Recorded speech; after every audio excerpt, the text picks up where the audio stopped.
এই বিষয়টা মেনে নিতে পারলেই হয়তো আমাদের জীবন অনেকটা সহজ হয়ে যাবে। আসসালামু আলাইকুম, দিস ইজ সাওমি ফ্রম বাংলাদেশ। সবাই কেমন আছো? সকালটা শুরু করেছি ঘর পরিষ্কার করার মাধ্যমে।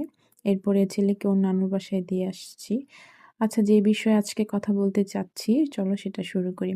আমরা আমাদের জীবনে যত মানুষের সাথে পরিচিত হয়েছি বা ৫ মিনিট হলেও গল্প করেছি, আমরা কিন্তু সবাই জানতে পেরেছি যে সে কোনো না কোনো জিনিস নিয়ে চিন্তিত বা কোনো না কোনো কারণে তার মন খুবই খারাপ বা হয়তো কোনো বিপদে সে আছে।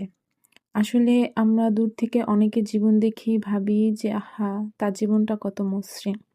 কিন্তু আসলে যার জীবন সেই জানে তার জীবনটা কতটুক মসৃণ আর কতটুক কঠিন।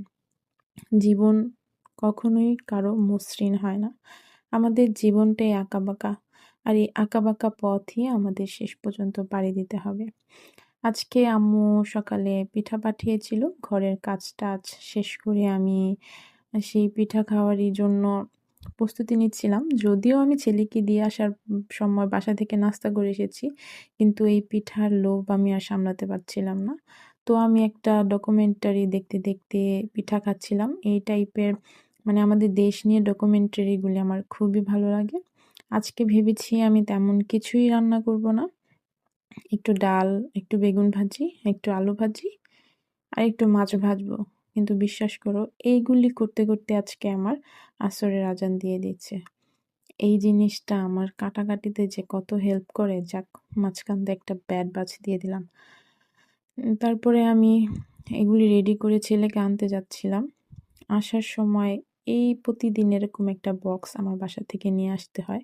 আমার আম্মু কিছু না কিছু আমাকে দেয়। আর এই হচ্ছে মেইন রিজন যে আমি ঠিকমতো রান্না-বান্না করি না। কারণ আমরা মাত্র ২ জন মানুষ ভাই। উনি প্রতিদিন খাবার দিলে আমার আর কিছুই রান্না করতে হয় না তেমন। এই যে আমার ছেলে জুতো পরবে না, খালি পায়ে পুরো রাস্তা এসেছে। এসে সে এই মাঠে ঢুকে গেছে। তার বাবা তাকে নিয়ে আসলো।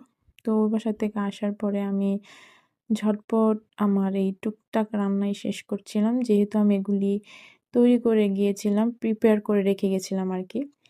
এখন এগুলো আর কিছু করার নেই, খেতেই হবে। নয়তো হয়তো আজকেও আমার এগুলা করা লাগতো না। যাই হোক, এখানে আমি যখন আলু ভাজতেছিলাম তখন আসরের আজান দিচ্ছে। আমার হাসব্যান্ড বলছিল, "আমার অনেক ক্ষুধা লাগছে। তুমি তাড়াতাড়ি করো, তাড়াতাড়ি করো।" কিভাবে আজকে এত দেরি হয়ে গেছে আমি বুঝতেই পারছিলাম না। এই তো আজকে আমার লং ভিডিও দেওয়ার ডেট আমি চিন্তা করেছি সপ্তাহে ৩ দিন লং ভিডিও দিব। তোমরা জানাইও তোমরা কি লং ভিডিও দেখতে ভালোবাসো কিনা? এই তো আল্লাহ হাফেজ।